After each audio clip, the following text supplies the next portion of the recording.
তো চলে এলাম আবার নতুন একটা মিনি ভ্লগ নিয়ে। কিন্তু আজকের মিনি ভ্লগটা আমার মন খারাপ দিয়ে শুরু হলো, কারণ সকালবেলা কাকিমা ফোন করে বলে মায়ের নাকি খুব শরীর খারাপ। সকাল বললে ভুল হবে, তখন প্রায় 10:30 কি 10টা বাজে। তাড়াতাড়ি আমি রেডি হয়ে 11টার মধ্যে মাদের বাড়ি পৌঁছে যাই। গিয়ে দেখি মা বিছানায় শুয়ে রয়েছে। মাকে নুন চিনির জল খাইয়ে বললাম বসো, আর এদিকে এসে আমি রান্নাটা বসিয়ে দিলাম, কারণ ছোট ভাই রয়েছে, মা আছে, তারা এখনও না খেয়ে তারা খাবে বলে রান্নাটা বসিয়ে দিলাম। আর এদিকে আমি গেছি মায়ের অসুস্থতার কারণে। আর এরা যে এত খুশি আমি যাওয়াতে, তারা আর তাল পাচ্ছে না কি করবে। ছোট ভাই আমাকে দেখেই চলে গেল দোকান কোকাকোলা আনতে, আর সঙ্গে সঙ্গে কোকাকোলা নিয়ে চলেও এলো।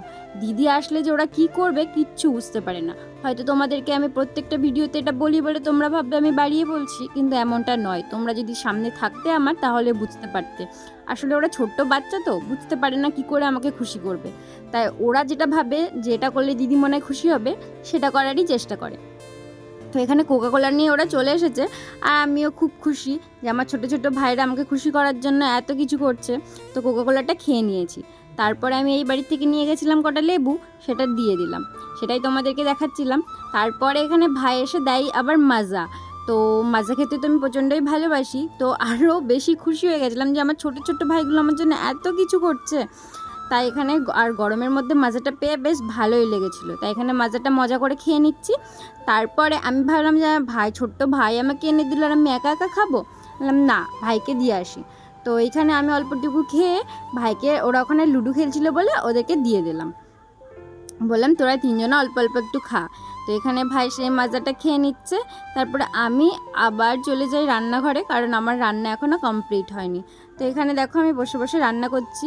আজকে মাদেরকে রান্না করে দিয়ে এসেছি আমি ভিন্ডি ভাজা, পটল আলু দিয়ে সয়াবিনের তরকারি, আর টক ডালটা তোমাদেরকে দেখাতে পারলাম না। আর এইদিকে উনুনে বসানো রয়েছে আমার ভাত। তো এই যে, আর আজকে জানো তো প্রচণ্ড গরম পড়েছে। জানি না তোমাদের কে কোথা থেকে ভিডিও দেখছো, তোমাদের ওখানে কেমন গরম, কিন্তু আমাদের এখানে প্রচণ্ডই গরম। তারপরে রান্না বান্না করে আর কোনো ভিডিও করতে পারিনি। তারপর দেখি ওরা আবার 7 আপ নিয়ে এসেছিলো, তো ওটা খেয়ে আমি চলে যাই সোজা বাড়ির দিকে, কারণ মা তখন একটু সুস্থ। তাই এদেরকে টাটা দিয়ে আমি চলে যাচ্ছি বাড়ির দিকে। আর আমাকে দিতে যাচ্ছে আমার ভাই, 2 ভাই মিলে আমাকে দিতে যাচ্ছে। ওরা তো বলে গেল আমাকে দিতে যাচ্ছে, কিন্তু ওরা আসলে গেছিলো ঘুরতে। আমাকে দেওয়ার নাম করে এদিক ওদিক দিয়ে সাইকেল চালিয়ে বেড়াচ্ছিলো, আর আমাকে দেখো হেঁটে হেঁটেই যেতে হচ্ছে। তারপরে আমি যখন ওদেরকে বকা দিই, তারপরে আমাকে সাইকেলে নেয়। তারপরে এই যে সাইকেল করে আমাকে নিয়ে আসছে আমাদের বাড়িতে। তো আজকের আমার মিনি ব্লগ এতটুকুই। ভালো লাগলে একটা লাইক, কমেন্ট, শেয়ার করে দিও।